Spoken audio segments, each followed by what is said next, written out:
같이 인문 9랑 인문 10을 볼 건데 이 인문 9가 좀 어려웠지. 뭐 이상한 뭐 존재론적 환원이라든지 이런 그 어려운 용어가 나와서 좀 어려웠는데 같이 조금 쉽게 풀어 가보도록 하자. 자, 1단락부터 봅시다. 자, 현대 물리학에서는 우주를 구성하는 모든 물질은 그 물질을 구성하고 있는 성분으로 연속적인 분해가 가능하다고 생각한다 해서 여기에 밑줄을 좀 치자 얘들아. 이게 이제 이 글 전체에 계속 사용될 개념이거든. 그래서 현대 물리학이라는 곳에서는 모든 물질은 그 물질을 구성하고 있는 성분으로 다 분해를 할 수 있다는 말이야. 그러니까 전체가 있으면 그걸 부분으로 쪼갤 수 있다는 말이지. 예를 들어서 철은 철원자들로 분해가 되고 철원자는 다시 요거 두 개로 분해가 되고 또 원자핵은 또다시 양성자와 중성자로 분해된다는 것이다. 요건 이제 있는 사실이야. 자, 이러한 관점은 20세기 초 요때 형성이 딱 됐고 과학자들은 이 관점을 활용해서 물질의 구성에 대해 연구를 쭉 해왔다는 거야. 1단락에서는 중요한 게 요 밑줄밖에 없다 얘들아. 나머지는 그냥 뭐 예시일 뿐이었어. 넘어가 볼게. 자, 2단락 보자. 자, 물질을 보다 근본적인 것으로 되돌리는 것은 환원이라는 개념으로 이해될 수 있다. 환원은 정의 나온다. 세상에 존재하는 모든 물질이 기본 요소로 이루어져 있다는 것을 전제하고 있는 개념이라고. 체크해 볼게. 자, 환원은 모든 물질은 일단 가장 베이스가 되는 그 기본 요소로 이제 이루어져 있다라고 전제를 하고 있고, 일단 환원이라는 것도 보기제 첫째 줄에 근본적인 것으로 되돌리는 거야. 근본적인 것으로.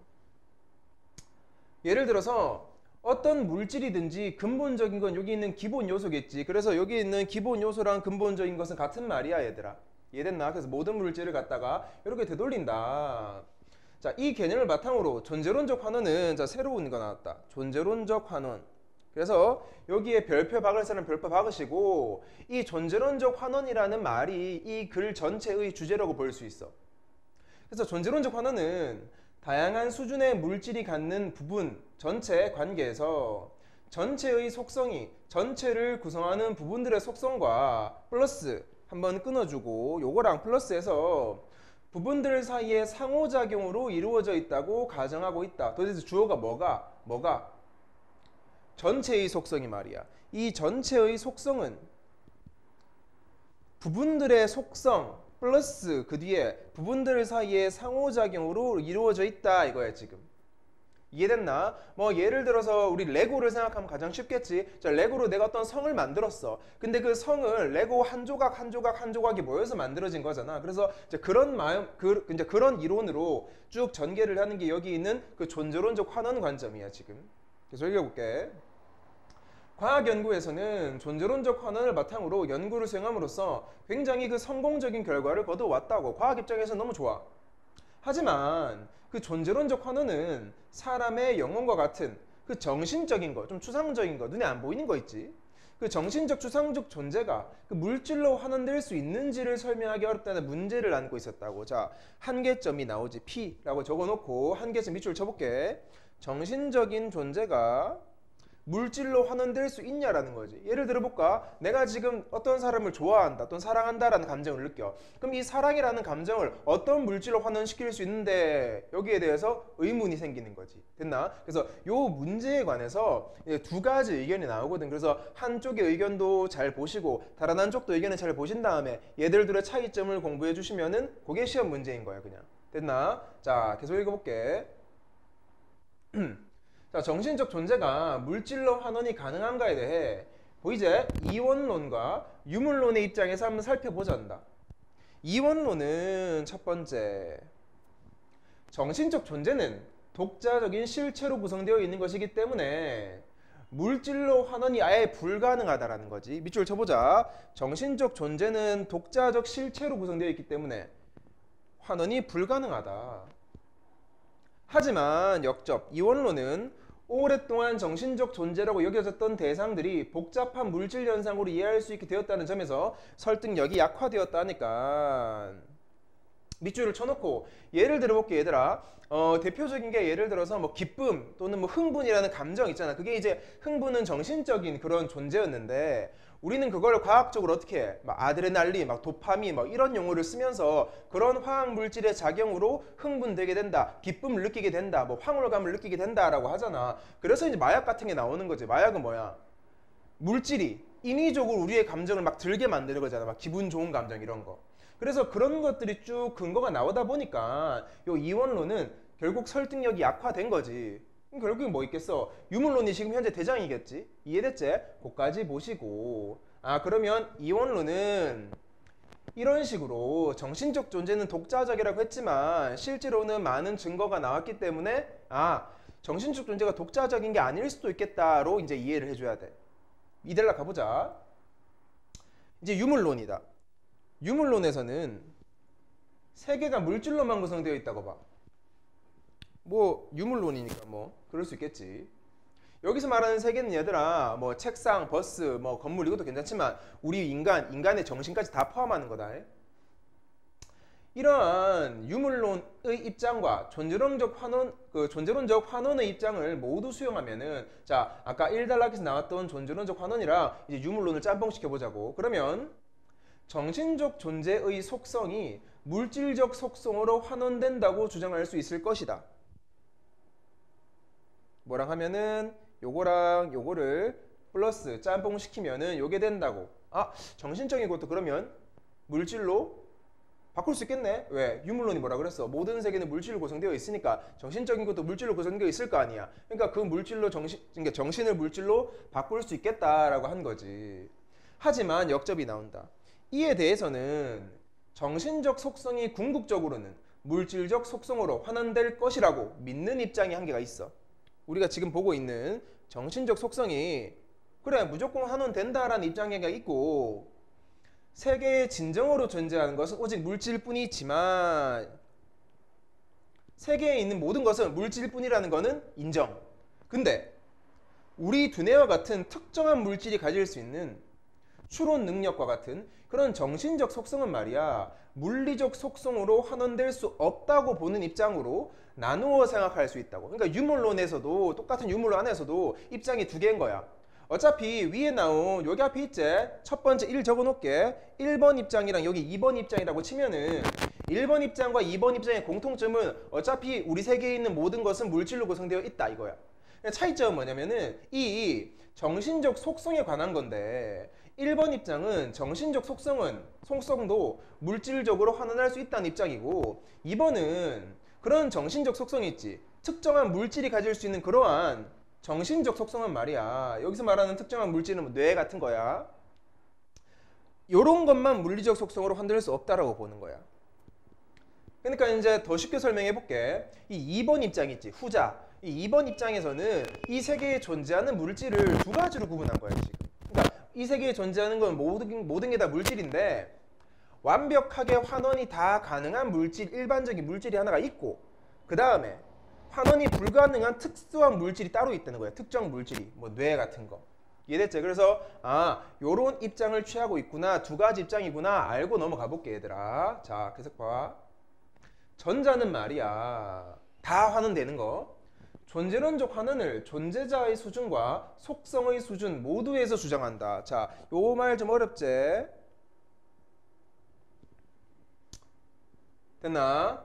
자, 여기서 이제 쌤이 물론 100% 똑같은 말은 아니지만 너희가 이해가 쉽게 되기 위해서 설명을 해주면은 이 존재자의 수준을 어떻게 이해하면 되냐면은 그냥 우리가 생각하는 정신 이외의 생 물질 있지. 정신 이외의 그 모든 물질, 추상적인 거 말고 그런 수준을 존재자 수준이라고 이해하시면 되고 속성 수준이라는 게 추상적이고 정신적이고 뭐 추론 능력 이런 거 있지. 이런 거를 보시면 돼. 그래서 이제 말을 좀 바꿔서 이해해 보면은 존재론적 환원을 그 일반적인 물질 수준이랑 그 정신적인 수준에 모두 주장하는 게 바로 전자였잖아. 그 다음 보시면 후자는 존재론적 환원을 오직 존재자 수준 뭐라 그랬어? 특수 물질 이외에 일반적으로 우리가 구체적으로 볼 수 있는 그런 물질 수준에만 적용하는 거가 바로 후자야. 이해됐지? 넘어가 볼게. 이 중 후자는 계속해서 후자에 대해 얘기할 거야. 후자는 자, 특정한 물질의 경우 환원이 불가능한 속성을 지니고 있다는 생각을 전제하고 있다. 아까 말했지? 이 특정한 물질이라는 거, 이 특수 물질의 경우에는 환원이 불가능할 것이다 라는 걸 이제 전제를 하고 있다.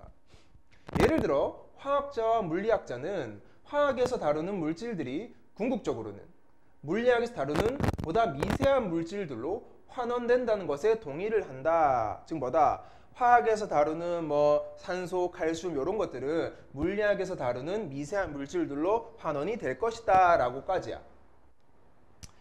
요까지는 기역 입장이나 니은 입장이나 둘 다 서로 동의를 하겠지. 요거는 뭐야? 정신적인 게 아니잖아. 그러니까 다 환원된다 하겠지. 모든 화학적 용매는 전자, 원자 이거로 구성되어 있음을 인정하는 거야. 그래서 화학적 용매는 정신적인 게 아니니까 뭐 이거는 문제 없어. 그러나 이 뒤부터가 이제 이 글의 핵심이지. 몇몇 화학자들은 특수한 종류의 물리계가 화학적으로 정의될 수 있는 일정한 조건을 만족시킬 경우에만 등장하는 이 창발적 속성은 보이지? 요 일정한 조건을 만족시킬 경우에만 등장하는 이 창발적 속성은 말이야. 물리적 속성으로는 환원되지 않는다고 믿는다. 여기서 말하는 그러면 창발적 속성이란 우리가 앞단락 내용에 비추어 보면은 정신적 속성과 추상적 속성과 비슷한 거겠지. 요런 거는 그러니까 대부분의 용매는 요렇게 하위 그러니까 상위 속성을 하위 속성으로 다 분류를 할 수 있는데 이 창발적 속성은 말이야 그렇게 안 된다고. 더욱 근본적인 것으로 환원이 안 된다고. 가령 예시든다. 비평형 상태에서 볼 수 있는 자기조절성이라는 거는 일정한 조건을 만족시킬 때 하위 계층에는 없는 특성이나 행동이 상위 계층에서 자발적으로 나타나는 속성이라고 주장하는 것이다. 자, 중요한 단어가 두 개 나왔거든. 문제 풀기 위해서 중요한 단어. 그래서 두 개 체크해보자. 자기조절성 어떨 때 하긴데 하위 계층에는 없는 특성. 즉 다시 말하면 상위 계층에는 존재하는데 하위 계층에는 없는 거란 말이야. 특성이나 행동이 상위 계층에서 자발적 별표 나타나는 속성이라고 주장하는 것이다. 자, 그러면 얘들아 여기 있는 자기조절성은 예시일 뿐이지만 우리는 이 글을 이해하기 위해서 이 글에서 나온 용어로 좀 정리를 해봐야겠지. 어떤 식으로 정리하면 되냐면은 이 말인 즉슨 원래 기역 입장 같은 경우에는 어떻게 해야 돼? 모든 물질은 하위 계층으로 다 분류 분석이 되고 하위 계층으로 이제 나눌 수 있으니까 하위 계층이 없는 속성이 상위 계층에 드러나면 안 되지. 다른 말로 상위 계층에 없는 속성이 하위 계층에 있으면 안 돼. 왜? 이 상위 계층은 하위 계층들이 모여서 만든 애들일 뿐이니까 절대 그런 일이 일어나서는 안 된다는 말이야. 근데 이 자기조절성은 예외적인 거지. 어떤 거? 하위 계층에는 없는데 상위 계층만 있다고. 이해되나? 그래서 이런 것들, 바로 이 니은 입장을 옹호하는 근거로 쓰이겠지. 그래서 이 주장을 하는 화학자들은 후자의 입장을 수용하는 거고, 아까 말했지? 후자, 요거 니은 입장 수용하는 거고, 여기 자기조절성에 대한 이 예시에 반대하는 화학자들은 전자 입장에 동의하는 거다 이거야 지금. 이해되고 있나? 너건 어떻게 생각하노 보통? 너희는? 그러니까 내가 일반적으로 봤을 때 이제 우리가 생활 속에 쓰이는 물건이라든지 건물 이런 것들은 다 기역 입장으로 설명이 되는 것 같아. 뭐 모든 콘크리트를 하더라도 여기는 뭐가 들어가고 뭐가 들어가서 이게 콘크리트가 만들어졌다 뭐 이런 거야 지금. 자, 내가 한번 예를 들어 볼까? 나는 이렇게 생각을 한다. 예를 들어 엄청 예쁜 집에 딱 들어갔어. 의자도 있고 책상도 있고 카펫도 있고 TV도 있고 다 있단 말이야. 요걸 갖다가 하위 속성들이라고 봐보자 얘들아. 소파 이런 것들을. 가구들이 다 하위 속성이야. 그러니까 각각의 가구들의 특성이 다 있어. 색깔도 다 다르고 분위기도 다 달라. 근데 그 모든 가구들을 한 방에 딱 넣어서 예쁘게 꾸며놨을 때 내가 그 방에서 느끼는 인상이 있을 거 아니야. 절대 이 개별 속성 하나만으로는 느낄 수 없는 그러한 분위기와 인상이 있잖아. 즉 개별 속성이 모였는데도 불구하고 이 속성들의 분위기의 합이 나한테 딱 오는 게 아니라 이 속성들한테는 없는, 이 가구들한테는 없는 새로운 분위기가 느껴지는 경우 있지. 그런 경우에는 과연 이 기억으로 설명할 수 있냐라는 의문도 나도 들었어. 이해됐지? 왜? 그런 속성들은 여기서 말하는 뭐다? 상위 계층, 즉 이 방 전체에서 나한테 주는 그 분위기가 자발적으로 나타나기 때문에 내가 이거는 억지로 의자는 이런 분위기고 책상은 이런 분위기니까 얘들 둘이 합치면 이런 분위기가 나오겠다 이렇게 짠 게 아니라. 이해됐지? 그래서 그렇게 이해하시면 조금 더 쉬울 것 같다. 됐나? 계속 읽어볼게. 근데 완전 그 이과적인 마인드 애들은 무조건 기억 입장 따르겠지. 다 분류할 수 있다 뭐 이렇게. 넘어가 볼게. 자, 물리적 세계의 물질들이 기본 입자들로 환원된다는 경험적 증거가 압도적으로 많기 때문에, 즉 다른 말로 여기에서부터 이까지는 기억 입장 얘기하는 거다. 다 환원이 된다라는 그 증거가 너무나도 많기 때문에 존재론적 환원은 존재자 수준과 속성의 수준 모두에서 세계 전체에 대해 설명이 가능할 것처럼 보이기도 한다. 이 글쓴이가 자꾸 이렇게 보이기도 한다 계속 이런 말 쓰는데, 결국 이 말을 쓰는 이유는 뒤에 가서 뭐 하겠다는 거야? 아니라 아닌 쪽이지. 반대하는 게 나오겠다는 거야. 계속 예외적인 게.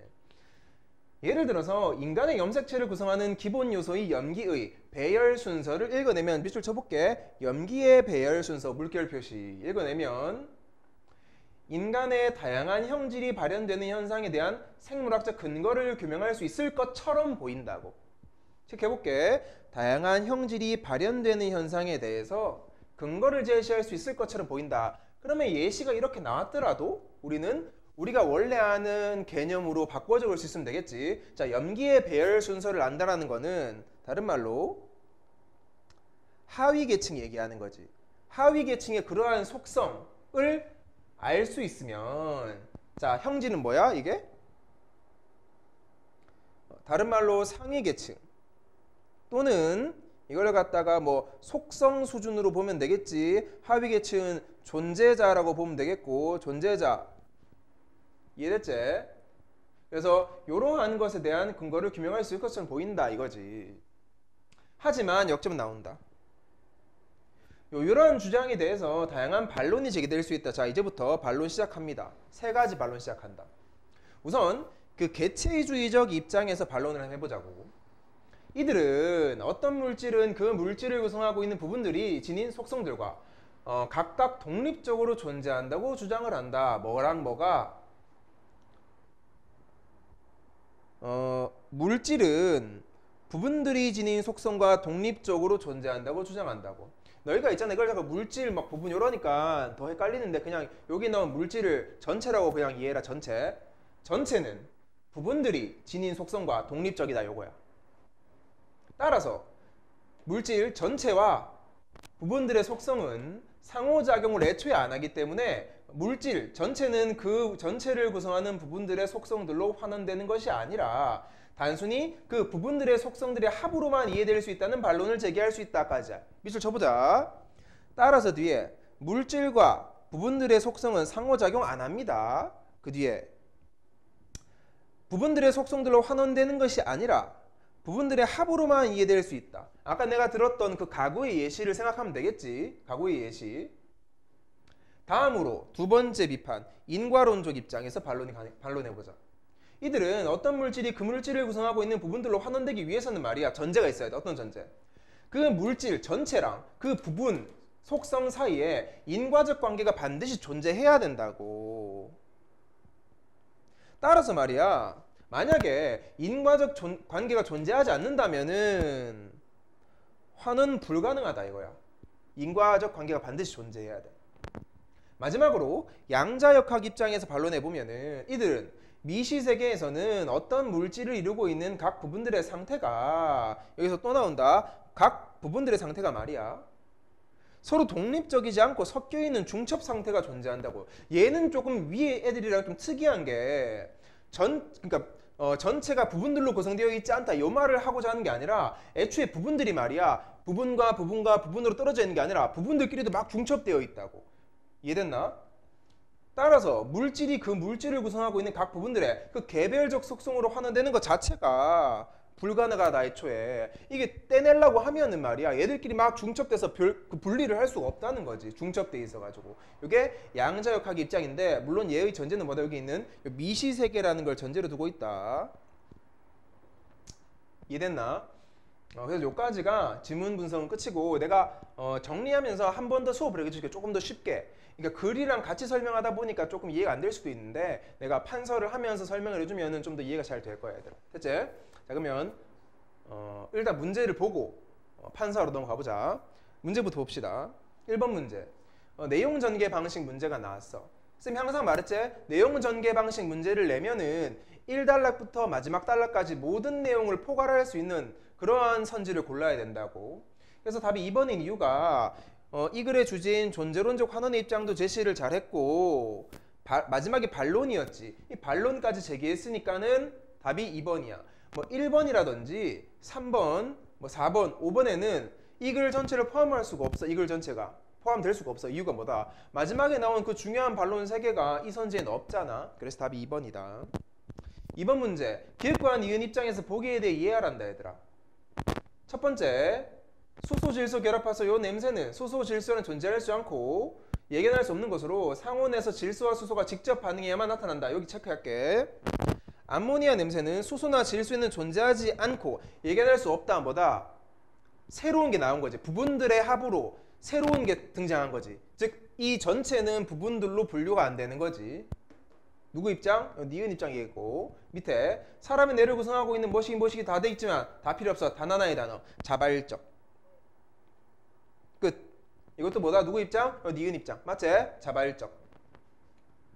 그래서 답이 3번이었는데 요 A가 지니고 있는 화학적 성질은 암모니아, 기역의 입장과 니은 입장에서는 모두 수소와 질소로 환원되는 것이 가능하다 하고 있는데 니은 입장에서는 환원이 안 되겠지. 니은 입장에서 환원이 안 되고 기역 입장에서는 환원이 된다고 하겠지. 그래서 답이 3번. 넘어갑시다. 3번 문제. A를 읽고 A가 그 마지막 단락이었어. 그 무슨 반론 제기하는 단락. 답이 2번이었는데 인간론적 입장을 받아들이는 사람은 인간의 다양한 형질과 염색체, 염기, 배열 순서에 관해 인과적 관계가 없으면 딱 나오지. 인과적 관계가 없으면 환원 불가능하다. 무조건 맞지. 본문에 그대로 있었지. 인과적 관계가 있어야지만 환원 가능하다고. 자, 답이 2번. 왜 이렇게 쉽지 근데 이거? 4번 문제. 가에서 마에 대한 보인 반응이래. 여기 이제 딴 건 다 됐고 얘들아. 여기 넘어가서 마 쪽 한번 봐볼래? 마 쪽. 음악을 소리와 독립적으로 존재하는 인간의 지적 활동으로 보아야 된다. 여기서도 요 단어만 알면 되겠지. 음악은 소리랑 독립적으로 존재한다 이거야. 전체는 부분과 독립적으로 존재한다 요 말이지. 그래서 5번 보시면 정신적 존재가 물질적 존재로 환원되기 어렵다고 여기는 이원론 딱 나왔네. 이원론의 입장을 취하고 있다 해서 정답이 5번. 끝이네. 됐지? 자, 그러면 판서 정리하러 넘어갑시다. 자, 1단락부터 보자. 자, 1단락을 보시면 1단락의 그 키워드 주제어는 확실하지? 현대 물리학이었지. 그래서 현대 물리학의 입장을 한번 적어보자. 현대 물리학이 어떤 말을 했냐? 모든 물질은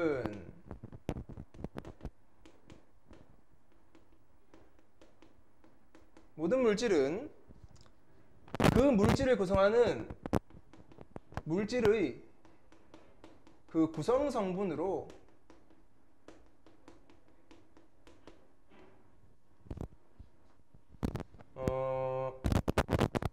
분해할 수 있다. 요런 입장을 취하고 있지. 그래서 물질은 그 물질의 구성 성분으로 다 분해할 수 있다라는 입장을 취하고 있어. 물론 얘는 뭐 20세기 초에 나온 거 뭐 요거는 알아서 적어놔라. 그래서 이게 1단락 끝이야. 1단락 끝. 그래서 이제 바로 2단락으로 넘어가. 핵심 주제는 우리가 이게 아니지. 존재론적 환원이지. 그래서 얘 설명하기 위해서 일단 환원부터 갖고 오는. 환원의 기본적 전제는 뭐냐면 똑같다. 위에 거랑 모든 물질은 기본 요소로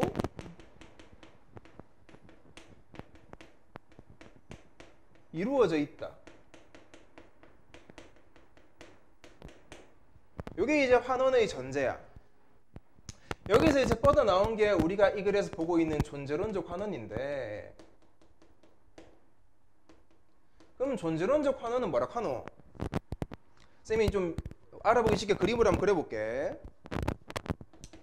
이 물질이라는 애는 말이야. 물질이라는 애는 부분과 부분의 합으로 만들어져 있지. 이렇게 부분과 부분의 합으로 만들어져 있다는 말이야. 맞나?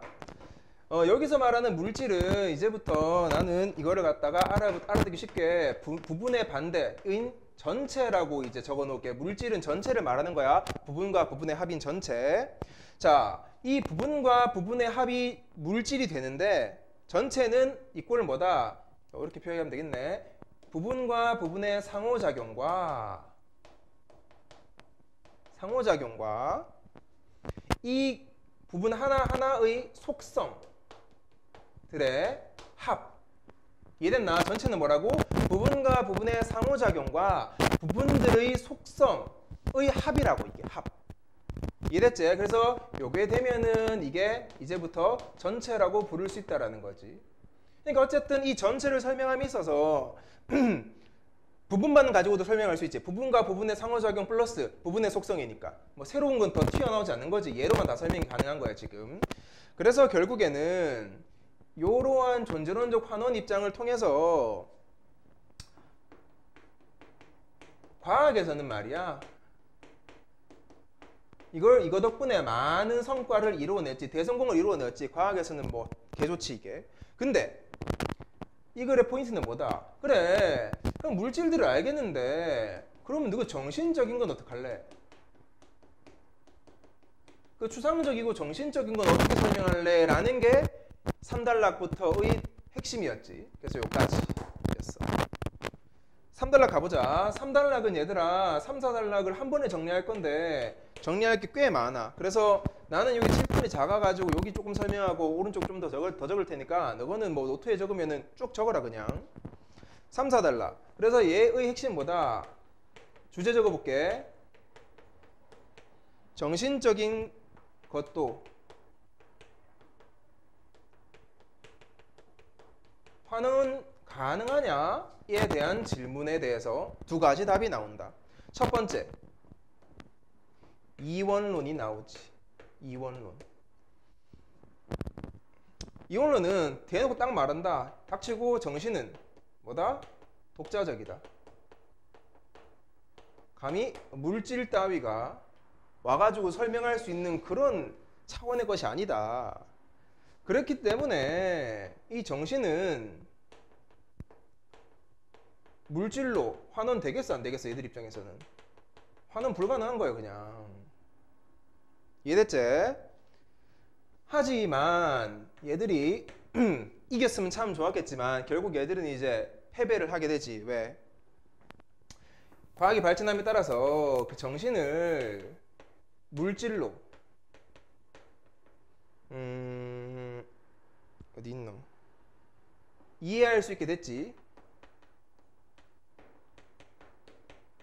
아까 내가 예시를 들었던 것 중에 뭐 마약 예시 들었잖아. 마약. 내가 어떤 상황이 주어지지 않아도 약물로 화학적 그 약물로서 그 의도적으로 기쁨을 느낄 수 있게 됐잖아. 그래서 이런 것 덕분에 얘들의 이원론 주장은 굉장히 불쌍하게도 설득력이 약화됐다 이거지. 쭈구리가 돼버렸고. 대신에 얘가 이제 졌다고 형을 불러오는데 어쨌든 세계는 기본적으로 물질로만 구성되어 있다. 이게 이제 일단 큰 대전제야. 이 존재론적 환원의 입장과 짬뽕을 시키재.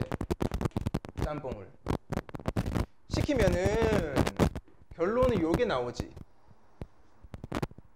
정신도 물질로 환원 가능하다.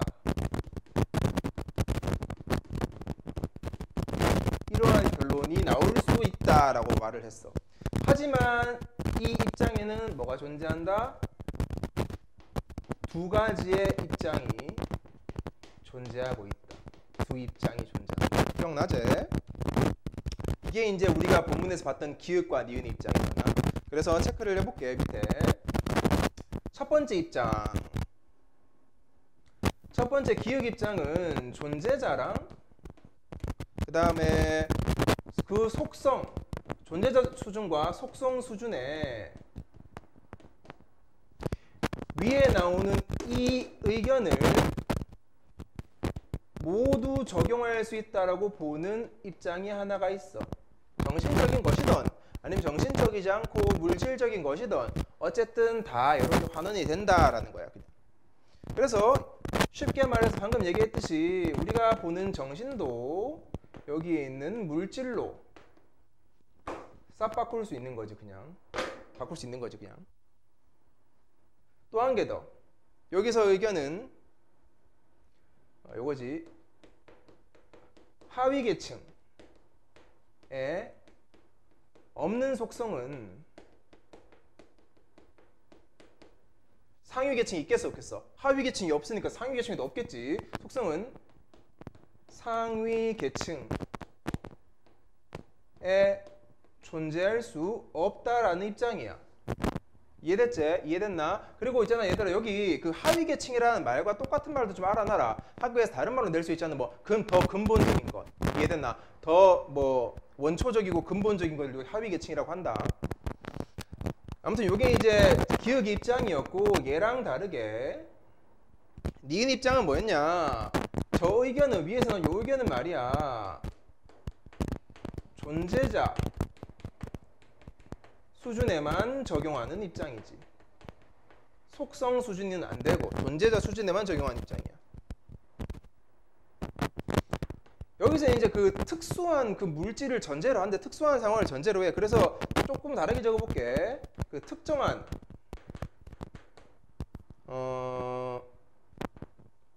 특정한 물질이 가진 뭐 뇌 같은 거,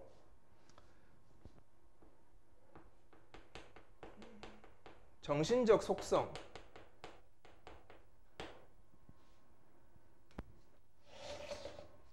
이런 거는 물질로 환원이 안 된다라는 거야. 정신이 물질로 되고 얘는 정신이 물질로 안 된다 이거지. 요 말은 얘들아 글에 없었지만 너의 이해를 위해서 나 필기를 좀 해줄게. 그러면 결국 이 니은 입장은 물질은 두 가지 종류가 있다라는 거잖아. 결국에는 뭐 우리가 보는 그 일반적인 일반 물질이 하나가 있고, 다 이제 환원이 가능한 물질이 하나가 있고, 그 이외에 특수한 그 환원이 불가능한 물질이 있다고. 그래서 물질을 애초에 두 가지로 보고 가는 거야. 그래서 여기서 있는 환원이 불가능한 물질이 뇌 같은 건데, 여기에 이제 정신적 속성이 포함이 되는 거지. 됐나? 그래서 이 주장을 이해시키기 위해서 예시가 두 개가 나온다. 일단 이 기억 입장의 예시를 들으면은 용매가 있는데, 용매는 과학적으로 했을 때 그 전자랑 원자핵으로 분리를 할 수 있다라고 했거든. 이런 걸 갖다가 우리는 내가 말했듯이 그냥 일반적인 물질인 거야. 이게 일반적으로 다 환원되는 물질이야. 근데 얘 말고 아까 글에 보시면 그 비평형 상태 뭐식이 있었지? 그 비평형 상태의 자기조절성이라고 해서, 이 자기조절성은 말이야 어떤 속성이래? 개 어려운 말. 창발적 속성이래. 창발적이라 해도 되고, 얘들아 같은 말로 그냥 글에서도 있었다. 자발적이란 말 기억나지 얘들아? 자발적 속성이란 말이야.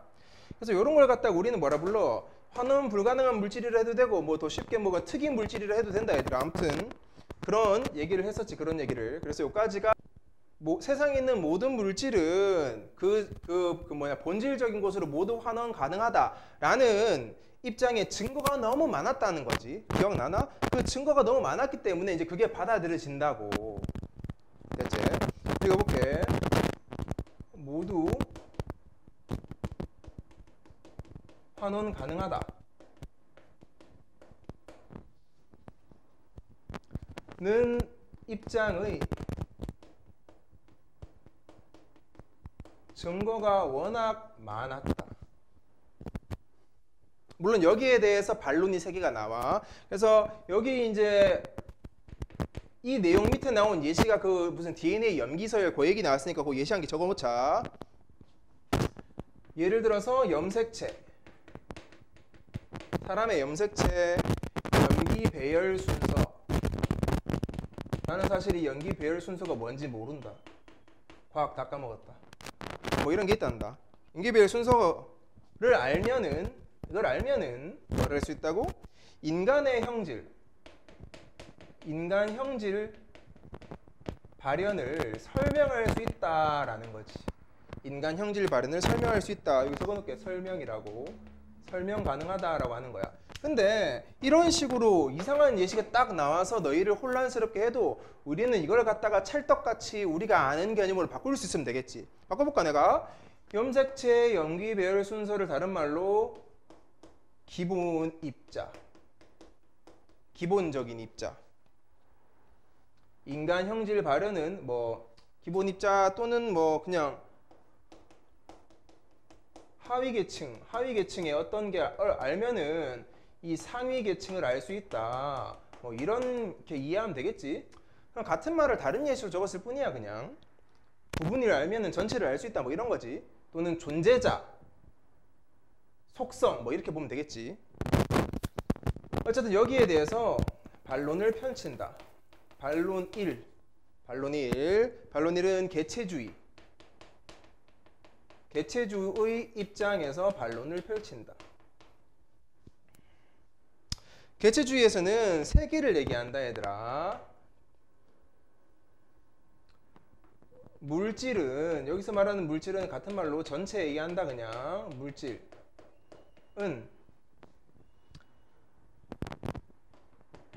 애초의 부분들의 속성과 독립적이다 라고 해.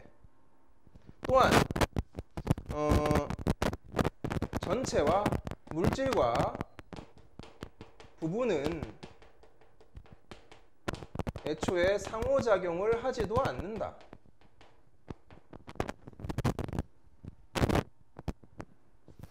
그러면 전체를 어떻게 설명할래 하면 전체는 그 각각 부분들의 속성합이라는 거야. 속성합. 근데 얘들아 너도 오해하지 마라. 그러면 이 개체주의 입장에서는 결국 부분과 부분이 모이면 전체가 되는 거 아니냐 할 수 있는데 그 말이 아니라 여기서 말하는 부분들의 속성의 합은 완전 그 부분의 그러니까 개별 부분의 속성과는 다른 새로운 뭔가가 나온다 이 말이야. 지금 새로운 뭔가가 나온다 이거야. 알겠지? 그래서 부분들의 속성을 안다고 해서 그 전체의 속성을 알 수 없다는 거지. 이게 지금. 됐지? 이게 첫 번째 반론이었고 그 다음 반론 2 보자. 반론 2. 두 번째 반론. 두 번째 반론은 인과론적 입장이었지. 얘는 상대적으로 좀 쉬웠어. 그치? 뭐 딱 간단한 전제만 두고 있어서 인과관계 있어라 이거잖아 지금. 그래서 쉽게 말해 이거지. 환원 가능하려면 분명히 그 부분과 전체 사이에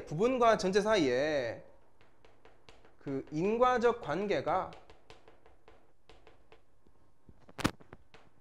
필요하다는 입장이야. 인과적 관계 없으면 환원 불가능 이거야 지금. 알겠나? 인과관계 없으면 환원 불가능. 마지막 세 번째 반론. 자, 반론 3 가셔서 양자역학 입장이 있었어. 양자역학 입장.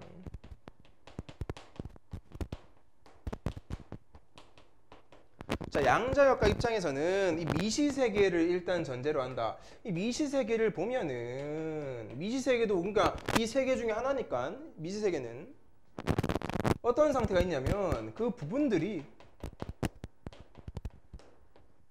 중첩된 상태가 존재하더라 이거야. 그러니까 애초에 전체를 부분으로 나누고 싶어도 진짜 부분으로 딱딱딱딱 나눠지는 게 아니라 부분들이 중첩된 게 있어가지고 애초에 환원 자체가 불가능하다 그래. 미시세계에서는. 이해됐나? 그래서 요까지가 정리 끝이다. 됐지? 그래서 요까지 수업을 하고 자 얘들아 이제 인문 10을 같이 볼 건데 인문 10은 요거 꼭 듣고 뒤에 수업 들어라 얘들아. 내가 생각했을 때 분명히 그 시대에 대한 문제가 나올 것 같아. 그러니까 시간적 선후관계에 관한 문제가 나온다고 해야 되나? 그러니까 어떤 양식이 먼저 나오고 그 다음에 어떤 양식이 나왔고 어떤 사건이 일어났고 요거거든. 근데 이제 이거를 알기 위해서는 적어도 여기 지문에서 자주 쓰고 있는 그 기원전이라는 말부터 확실히 하고 가야 돼. 쉽게 기원전을 설명해주면 기원전이라는 말은 예수 탄생, 예수님이 그 탄생하기 전을 기원전이라고 하고 탄생 후는 이제 기원 후라고 한다는 말이야. 그래서 기원전을 셀 때는 우리가 지금 연도를 세는 거랑 좀 다르게 세야 돼. 예를 들어 볼게. 우리가 지금 2000년 하면은 우리가 지금보다 더 과거지. 그러니까 서기 2000년 해버리면은 현재가 지금 2021년이니까 지금으로부터 뭐다? 21년 전을 2000년이라고 하잖아. 근데 기원전을 이제 붙이는 순간 기원전은 숫자가 클수록 최근이 아니라 기원전은 숫자가 클수록 더 과거인 거야, 얘들아. 알겠나? 예를 들어서 기원전 200년이랑 기원전 100년을 비교하면은 기원전 200년이 현재로부터 더 과거라고. 뭔지 알겠어? 그럼 다른 말로 해볼까? 여기서 쓰는 세기로 기원전 5세기라고 하면 얘들아 기원전 5세기랑 기원전 6세기를 비교했을 때 더 과거는 뭐겠어?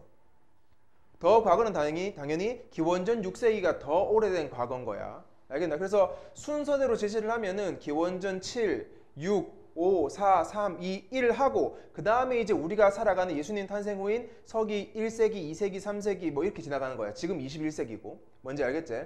그래서 그런 식으로 기원전의 개념을 이해해야지 지금 이 지문에서 나오고 있는 건축 양식이라든지 어떤 사건들의 선후관계를 정확하게 알 수 있어. 됐지? 그래서 기원전도 쌤 다 적어줄 테니까 같이 적어보자 한번. 읽어볼게. 자, 딱 처음부터 나오죠. 1단락부터. 기원전 5세기 초 그리스는 도시국가 중 스파르타와 아테네가 주축이 되어 페르시아와의 전쟁을 성공적으로 치른 후 전성기를 맞았다 해서 일단 그리스는 페르시아와의 전쟁을 치른 후에 이제 전성기를 맞이했다는 거야. 자, 요것도 한 개 적어 놓자. 이런 거를 뭐라고 하냐면 고전기라고 하는데 이 고전기를 왜 쓰냐면은 이 지문에서도 고전기라는 용어를 쓰거든. 그래서 지금 이게 고전기야. 그 페르시아와의 전쟁 후 맞은 전성기를 고전기라 그래. 계속 읽어볼게. 이때 고대 그리스 미술을 대표하는 수많은 건축물이 아테네의 아크로폴리스에 세워졌다.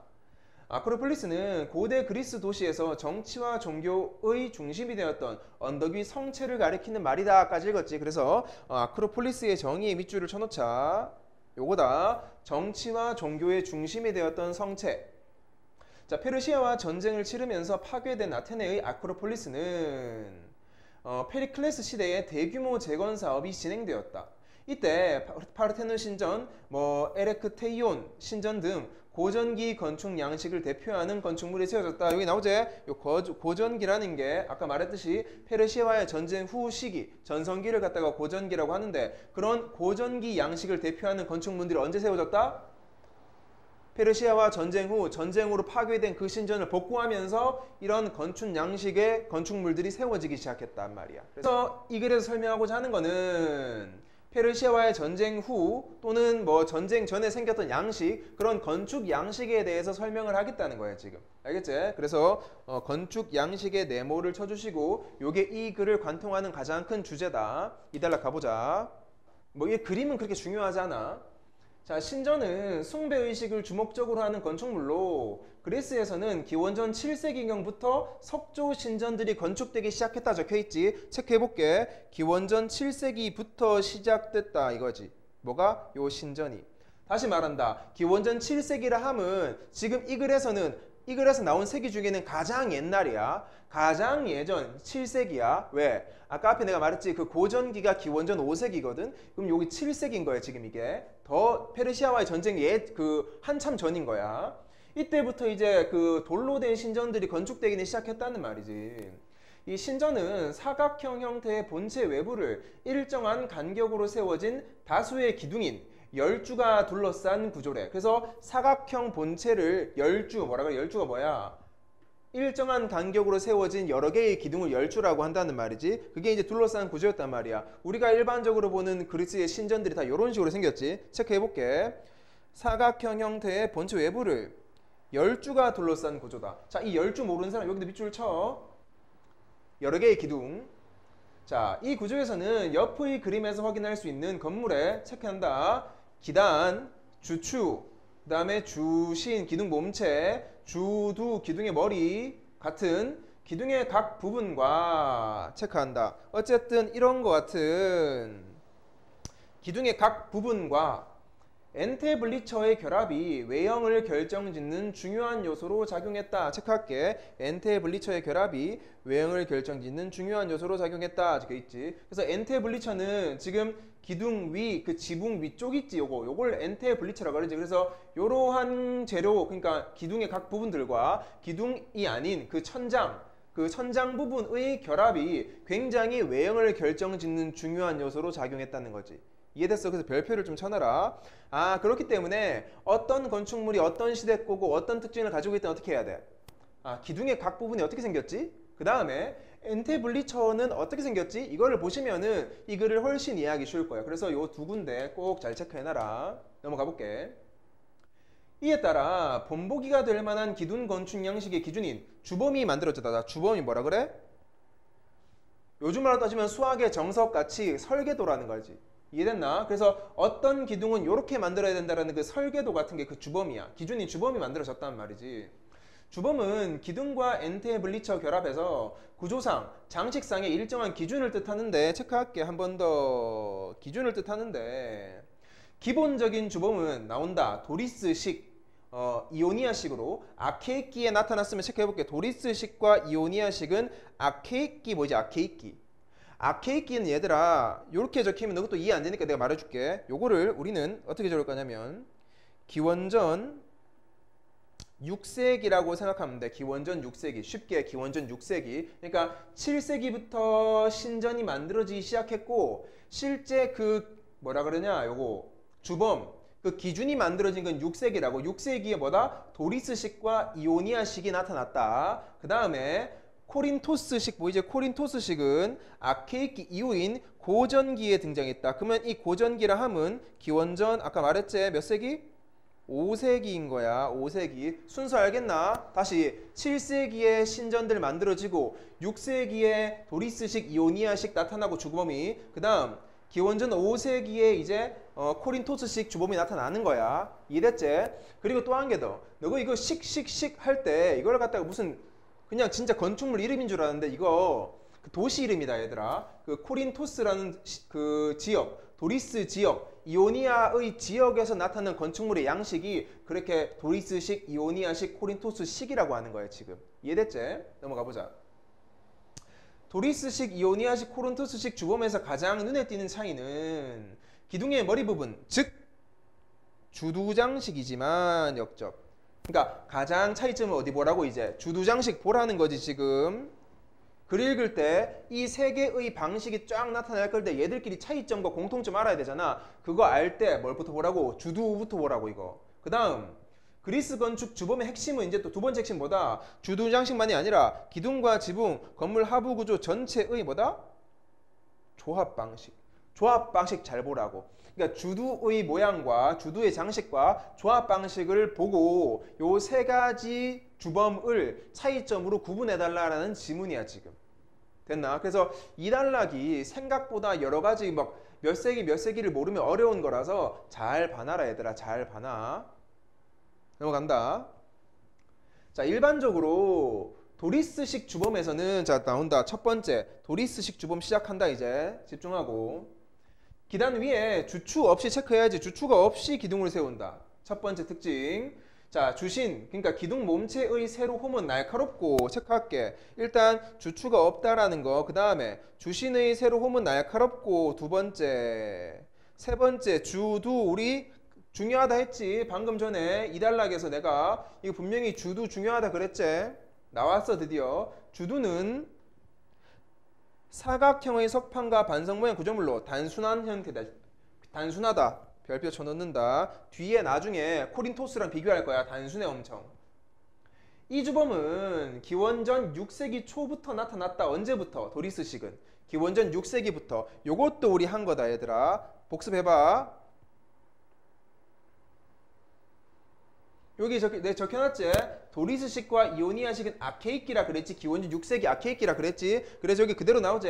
아케이키, 이 주범은 아케이키, 기원전 6세기 초부터 나타났는데 그 초기에는 전체적으로 작달막하고 육중한 인상, 약간 연예인에도 좀 이수근 같이 조그만데 막 단단해 보이는 거 있지. 그래서 초기에는 말이야 요런 인상을 주었는데 후대로 갈수록 늘씬하고 유려한 형태로 변화했어. 뭐가 이 도리스식이 말이야. 도리스식이.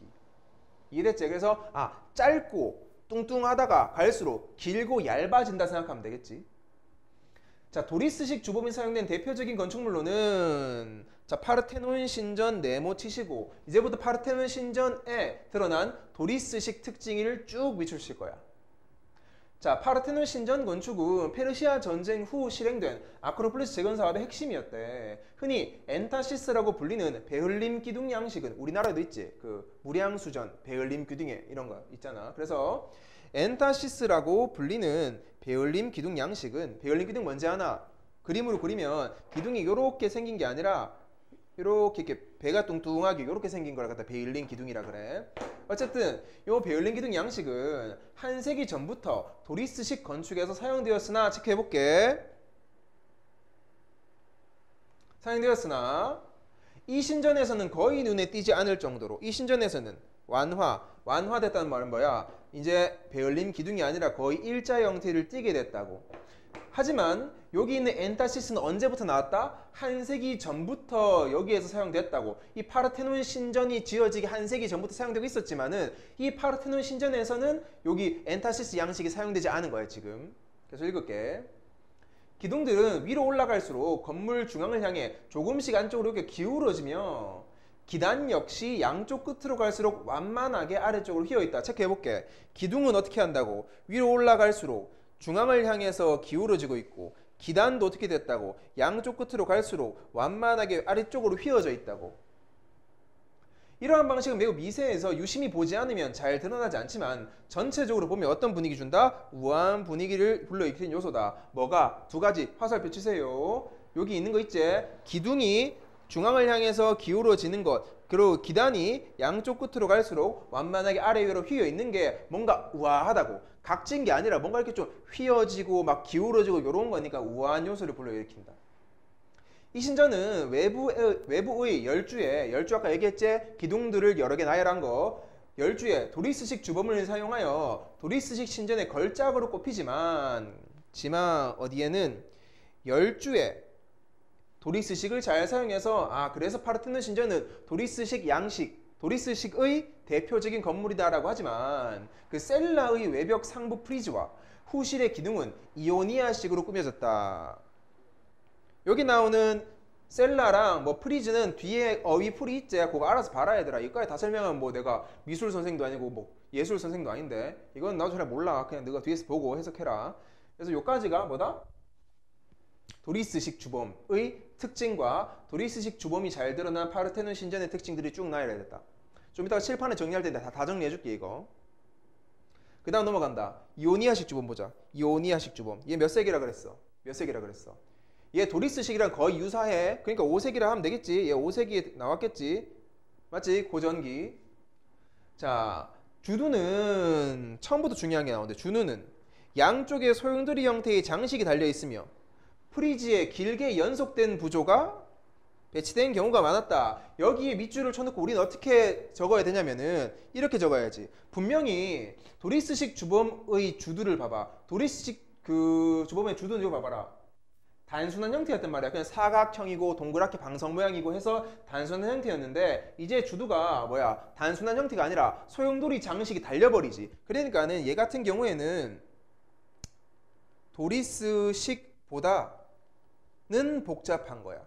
도리스식보다는 복잡해. 주두가 소용돌이에 나타나잖아. 근데 너가 조금 뒤에 한 개 더 나오는 거 있지. 한 개 더 있잖아. 세 번째 거. 그거는 얘보다 훨씬 더 복잡해. 소용돌이뿐만 아니라 잎사귀 장식도 있고 막 이렇단 말이야. 그래서 시대가 현대로 가까울수록, 그러니까 시간이 흐르면 흐를수록 뭔가 주두 장식이 화려해진다라고 인식을 하면 돼. 화려해지는 거야. 조금 화려해졌어. 그 다음 됐고. 기둥 몸체의 세로홈 또한 기둥 몸체의 세로홈, 기둥 몸체는 어떻게 생겼다? 가장자리가 둥글게 처리되면서 도리스식과 비교했을 때 기둥 높이에 비해 지름이 작아서 기둥이 가늘어 보인다.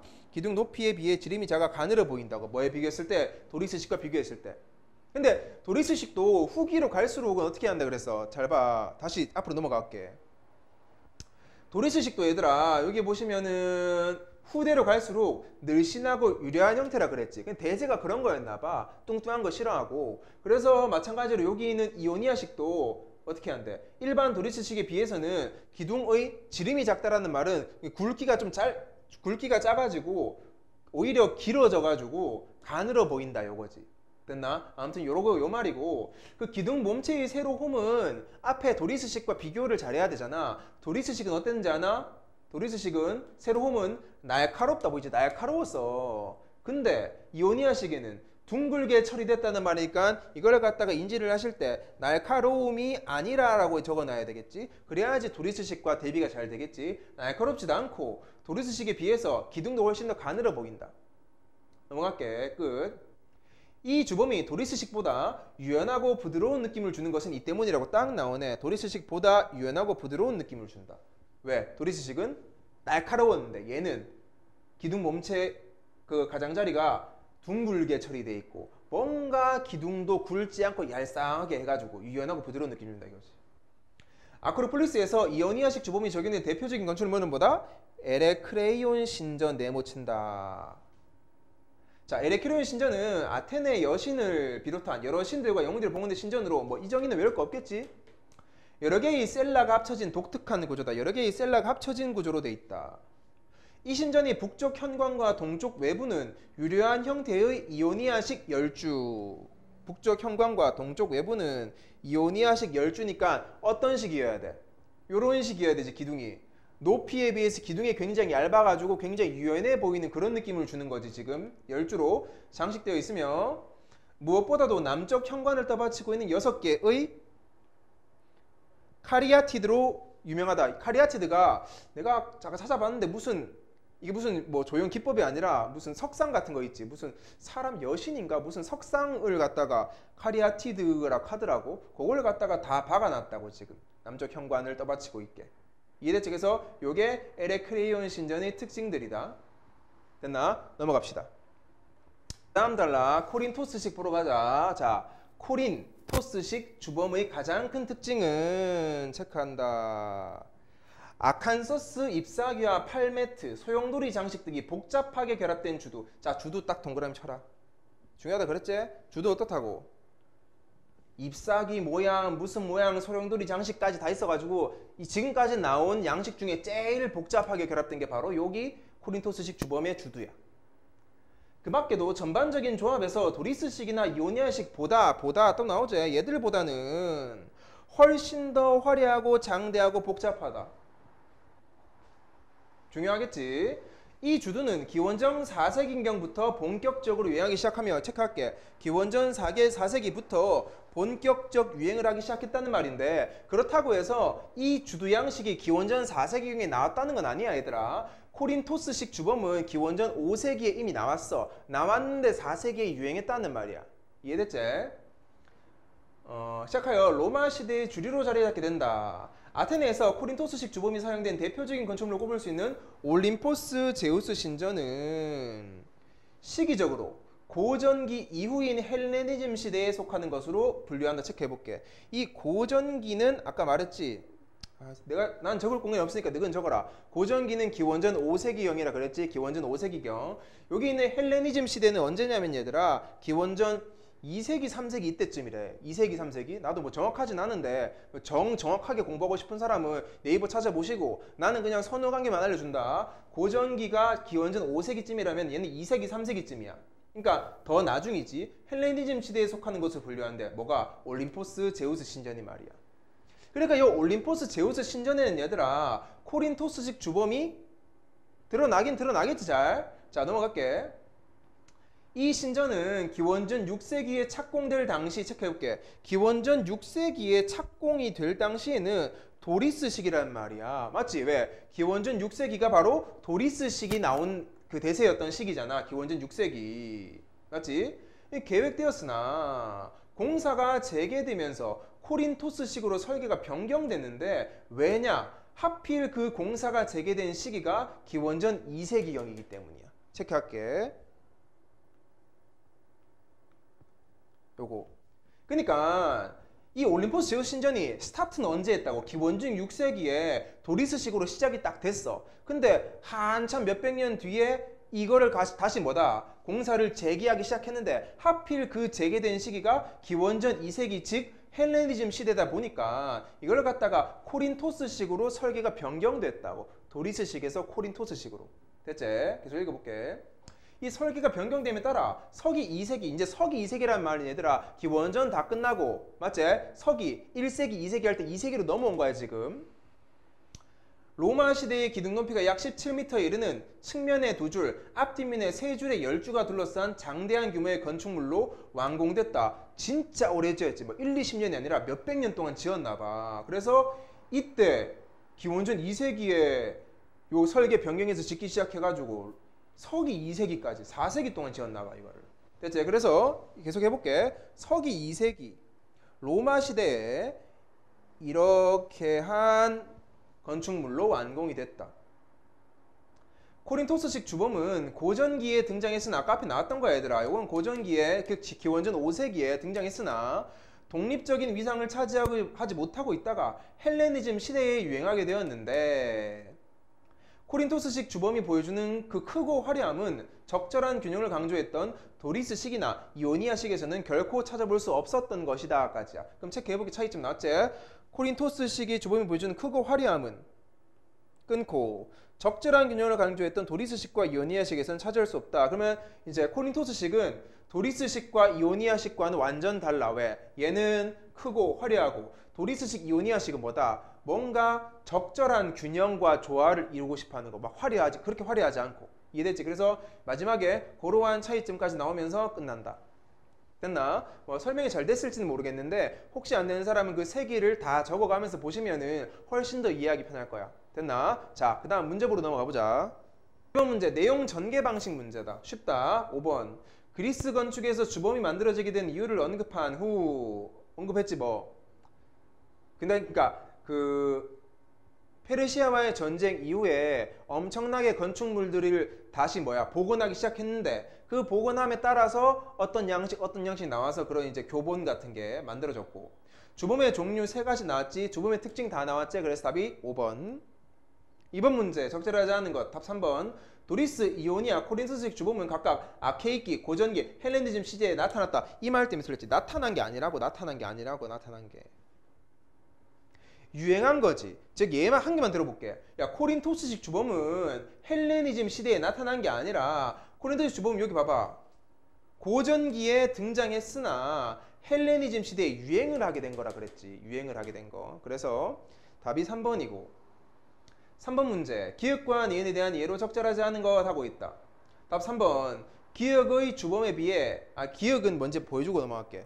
기역은 너 본문에 보시면은 여기 있는 도리스식을 얘기하고 니은은 이오니아식을 얘기한다. 도리스식과 이오니아식의 차이점 공통점 문제인 거야. 자, 도리스식의 주범에 비해 작달막하고 육중한 인상을 주던 이오니아식 주범 하자마자 틀렸지. 애초에 이오니아식은 어땠어? 이오니아식이 바로 유려한 인상을 주고 그치? 좀 얄쌍하고 이거였고 도리스식이 오히려 육중하고 짝달막했는데 나중에 훨씬 더 유려한 형태로 변한다 그랬지? 그래서 기역의 주범에 비해 이렇다는 말은 틀렸어. 니은에 비해 작달막한 기역은 하면 맞는 거고. 이해됐지? 4번 문제 파르테논이랑 에레크레이온 신전 얘기한다. 자, 파르테논 신전은 어떤 양식이었다? 파르테논은 다시 본문 보자. 자, 파르테논 신전은 도리스식 주범의 대표적 건축물. 그 다음 에테 머식이 저거는 이오니아식 주범의 대표적 건축물이야. 그러면 결국 이것도 마찬가지로 파르테논 즉 도리스식이랑 이오니아식 비교하라는 거네. 답 4번 나는 엔타시스 양식을 이용한 바로 틀렸네. 엔타시스 양식을 이용하지 않았다 그랬지. 않았다 그랬어. 그래서 답이 4번이야. 여기 그 5개 보이나 이거? 이거 5개 이게 이건갑다 얘들아. 그 문제 보니까 아까 어디 있노 여기 어디 있노 여기 카리아티드 보이지? 뭐 6개의 카리아티드 저게 저 신전에 있는 밑에 있는 그 아줌마들 상 아니야? 그런 거 같은데? 아무튼 뭐 틀림 말고. 그래서 어쨌든 4번 틀렸고 5번 문제는 뭐 문맥상 의미니까 너가 알아서 해라. 됐지? 그러면은 이제 개빡센 본문을 정리하러 가자. 요거 할 때는 진짜 집중해가지고 해야 돼. 진짜 어렵거든. 자, 넘어가자. 자, 1단락부터 해볼게. 1단락. 이때는 이제 역사적 사건이 나오지. 이 그리스랑 페르시아가 싸우지. 그리스랑 페르시아의 요 전쟁이 있었다고 얘기를 하면서 요 전쟁으로 인해서 그리스의 신전인 그 아크로폴리스가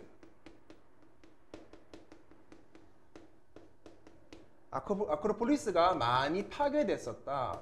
그래서 이 파괴된 걸 갖다가 다시 올리기 위한 재건 사업을 하게 되겠지. 됐나? 이런 이제 역사적 사건에 따라서 우리가 생각하는 그 주범들이 막 열심히 활발하게 등장하기 시작을 한 거지. 어찌됐든 요거고, 아크로폴리스는 어떤 곳이냐? 밑에 있었지? 나는 위에 적을게. 정치적이나 종교적 중심이 되는, 그 중심이 되는 성체를 갖다가 아크로폴리스라고 했어. 됐지? 이단락 가시면은, 이단락에는 이제 신전의 역사, 신전에 대해 설명을 했지. 신전 적어볼게. 이 신전이라는 거는 언제부터 지어졌냐면, 신전은 애초에 기원전 7세기부터 신전이 만들어지기 시작했단 말이야.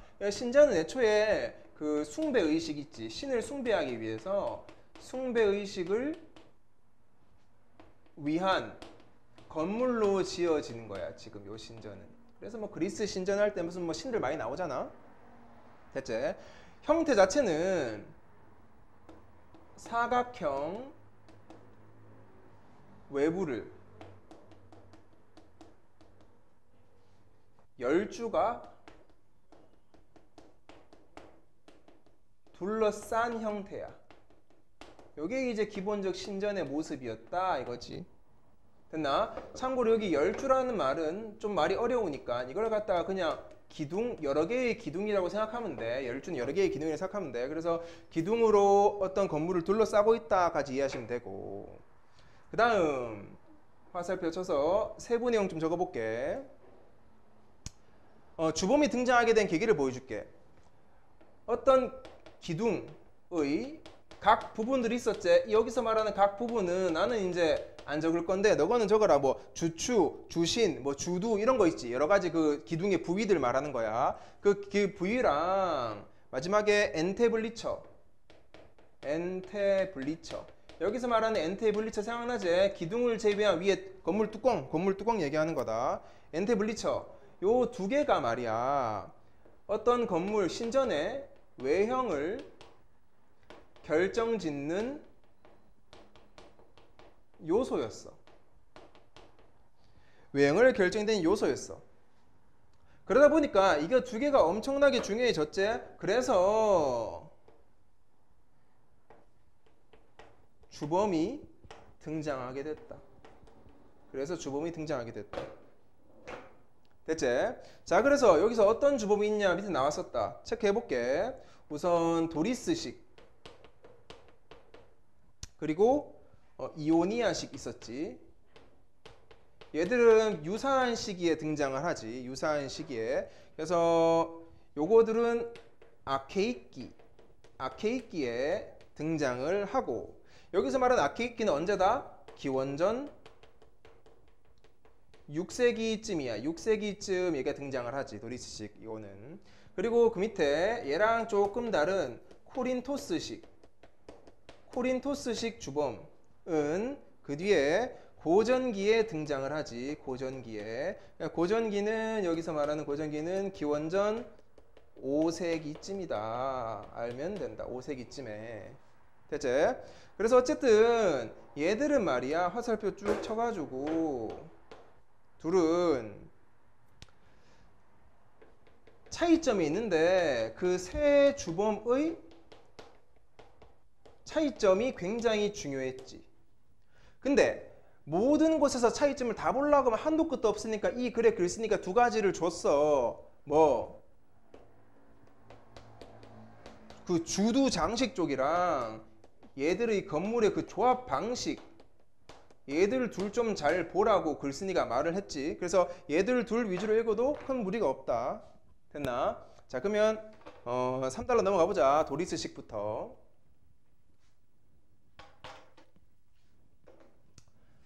자, 3달러 가면은 도리스식에 관해서 쭉 나오지. 도리스식.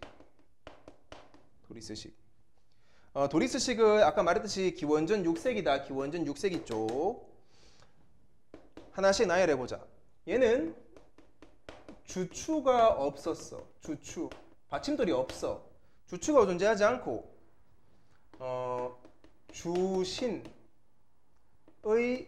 세로홈은 어땠다? 날카로웠다.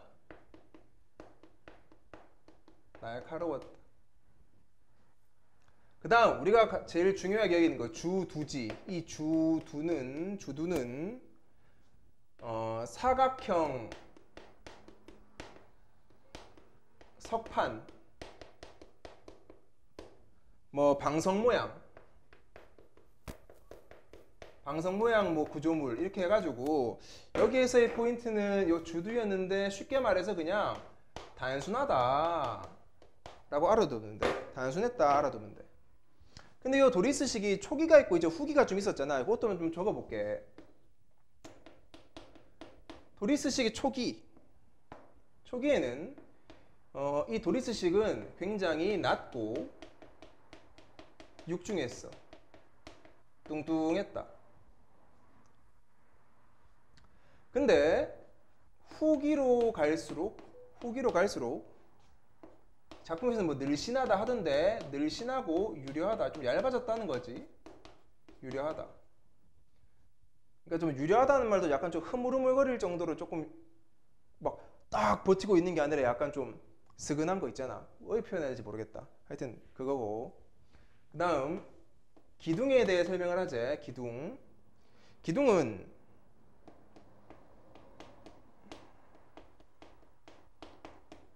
엔타시스, 즉 이제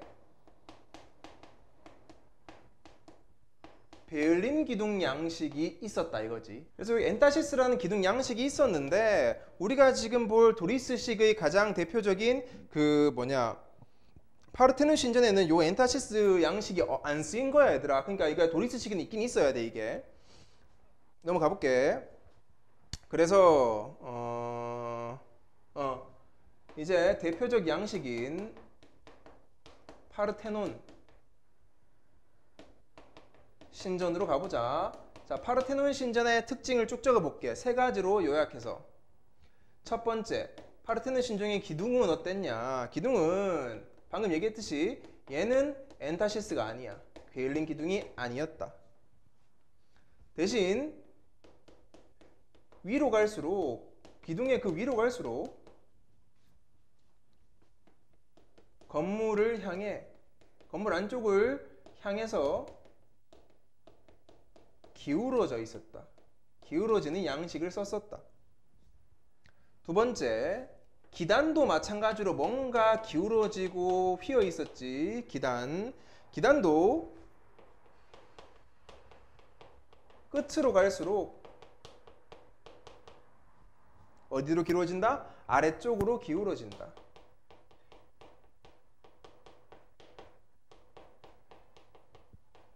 아래쪽으로 기울어진다. 기울어진다 적지 말고 너희 애들아 휘어진다고 적어라 그냥. 아래쪽으로 휘어진다라고 정확하게 본문에 나와 있으니까 똑같이 적는 게 낫겠지. 뭐 기운다랑 휜다랑 뭐 다르게 인지하는 애들도 있을 수 있으니까. 세 번째, 셀리가 아니다. 셀라의 외벽 상부 프리즈. 셀라의 외벽 상부 프리즈랑 호실 기둥은 어떤 양식이 쓰였다? 얘는 이오니아식 양식이 쓰였다 하면서 파르테논 신전에 관한 내용이 끝난다. 이게 파르테논 신전의 내용 끝이야. 됐지? 포인트 두는 거 다시 잘 봐라 얘들아. 이거 안 쓰인 거 단순한 거 요거 체크 잘해두면 된다. 그 다음 넘어갈게. 그 다음 사단락. 사단락은 이오니아식 주범에 설명하는 그 단락이었지. 이오니아식 주범도 적어볼게. 두 가지로 적어본다. 얘도 주두에 대한 설명이 있어서 주두. 주두는 소용돌이 장식이 등장을 했지. 그러니까 얘들아, 너는 소용돌이 장식이라고도 적어놓지만 그냥 쉽게 도리스식보다 조금 더 복잡해졌다, 조금 더 화려해졌다 하면 돼. 엄청 화려한 건 아니고. 그 다음 프리지에 연속된 부조를 배치했다.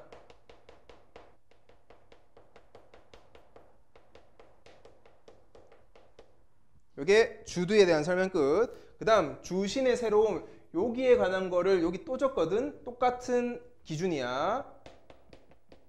주신의 새로움. 새로움은 둥글게, 날카롭지 않다 얘들아. 둥글게 만들었다. 그래서 얘랑 차이점 있겠지. 차이점 당연히. 또 지름도 작다. 이렇게 적으면 안 되겠네. 지름이 작다는 밑에다 적을게 얘들아. 기둥 지름이 작음. 됐지? 그래서 기둥 지름이 작음으로써 유연하고 부드러운 느낌을 주는 건축물이 탄생을 하는 게 바로 여기 있는 이오니아식이다. 이오니아식. 됐나? 이오니아식 기원전 언제? 얘도 마찬가지로 아케이키니까 기원전 6세기다. 기원전 6세기. 됐지? 그러면 이오니아식의 대표적인 건축물인 에테크라이온, 크레이온, 아무튼 그거 보러 넘어가자. 자, 그래서 이오니아식 에레크테이온 적어볼게. 요렇게 표시해서 너희는 아까 내가 적던 그 사단락 정리한 거 밑에 계속 적으면 돼.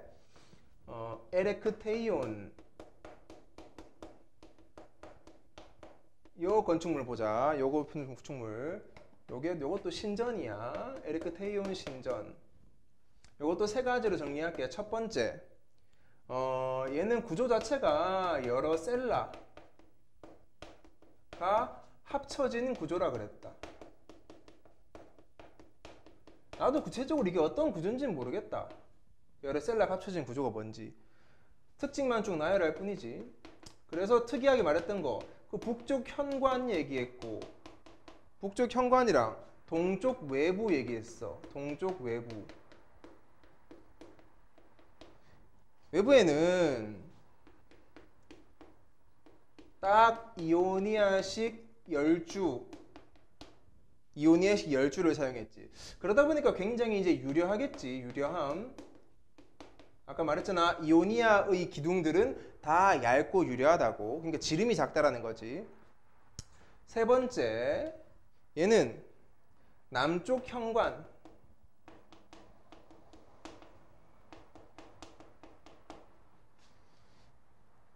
얘는 6개의 카리아티드 그 조각상 냅두는 거 있었지. 됐지? 자, 그 다음 마지막 5단락 끝. 코린토스식 가보자. 자, 코린토스식 신전은 첫 번째 주두부터. 주두는 굉장히 복잡하다. 그러니까 이 코린토스식이 앞에 있는 두 가지 양식 중에서 제일 복잡하다고. 왜 복잡하냐면 뭐 장식에도 잎사귀 장식도 있고 소용돌이 장식도 있고 여러 개가 있었지. 됐지? 그래서 이런 것 때문에 주두가 복잡하다라고 했고, 그 다음 조합도 주두뿐만 아니라 전반적 조합, 이 세 가지 양식 중에 가장 화려하다.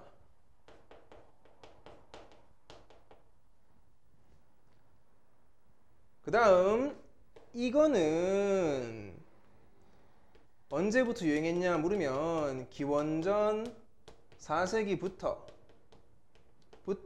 유행을 하기 시작을 해. 그러니까 이게 무슨 말이냐면 아까 문제도 살짝 있었던 것 같은데 이 코린토스 여기 잠깐만 코린토스식 유해가 등장하게 된 거는 아까 말했잖아. BC 적을게. 기원전 5세기에 등장을 하는데 이게 대세가 된 거는 기원전 4세기부터라고. 알겠지? 그러다가 유행하다가 로마 시대에 진짜 레알 주류가 됐다. 로마 시대의 주류가 됐다. 됐지? 넘어갈게. 그리고 얘들아 너 글 보면은 이게 지금 기원전 4세기부터 유행이라고 적어놓긴 했는데 헬레니즘 시대에 유행했다고도 적혀있거든. 헬레니즘 시대가 기원전 2, 3세기인 것 같아. 그러니까 기원전 4세기부터 한 2세기까지는 이 코린토스식이 엄청 유행했다 이렇게 생각하면 되겠다. 그냥 그 전체 기간 합쳐가지고. 어쨌든 이 코린토스식 신전은 됐고 코린토스식 신전의 대표적 대표적 건물인 올림포스 제우스 신전 보러 가자. 수학 문제집인데 그치? 올림포스 제우스 신전 가볼게. 올림포스 제우스 신전 특징. 얘는 그 착공했을 때랑 이게 완공됐을 때의 시기가 엄청 차이가 많이 났다.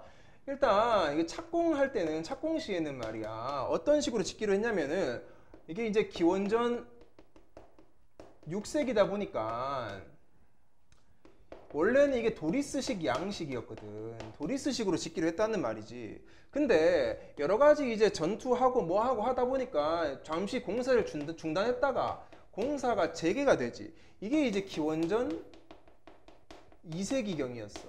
2세기경. 그러다 보니까 이제 도리스식이 아니라 이걸 갖다가 코린토스식으로 짓게 되겠지. 그래서 어차피 여기서 여기로 그 변경을 한 거야. 그냥 애초에 의도와는 다르게 변경을 해버린 거지. 됐지?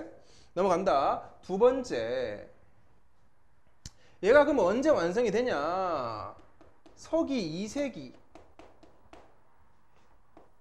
이 신전을 완성을 해. 서기 2세기에 완성을 해. 완성된 신전은 기둥 높이만 해도 17m. 또 한 개 더. 측면에 2줄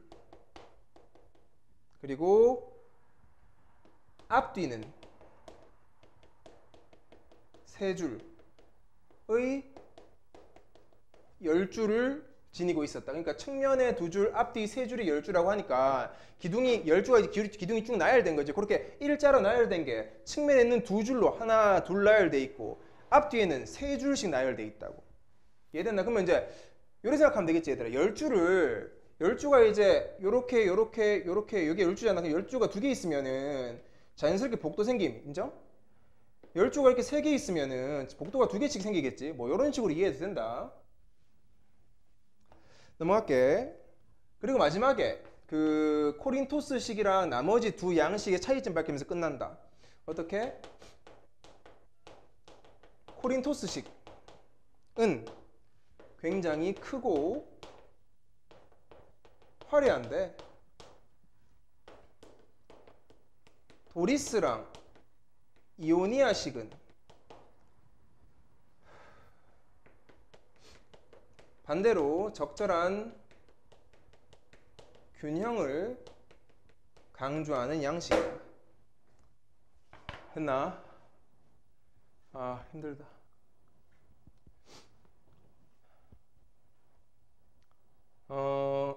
쌤이 지금 요거 설명하면서 너희한테 이제 시기를 많이 말했었는데 나도 이제 뭐 그 서양의 역사는 잘 모르다 보니까 많이 찾아도 보고 이해하려고 했단 말이야. 그래서 혹시나 너희가 아는 것 중에 더 내보다 더 잘 아는 사람 있으면 그 자기가 아는 시기로 외우는 게 제일 좋고 뭐 네이버 검색해도 되고 뭐 구글 검색해가지고 봐도 좋고 나는 그냥 단순히 선후 관계를 보여주기 위해서 내가 임의로 이제 임의는 아니지 뭉뚱그려가지고 몇 세기라고 했으니까 정확한 연도도 알고 싶은 사람 찾아봐도 돼.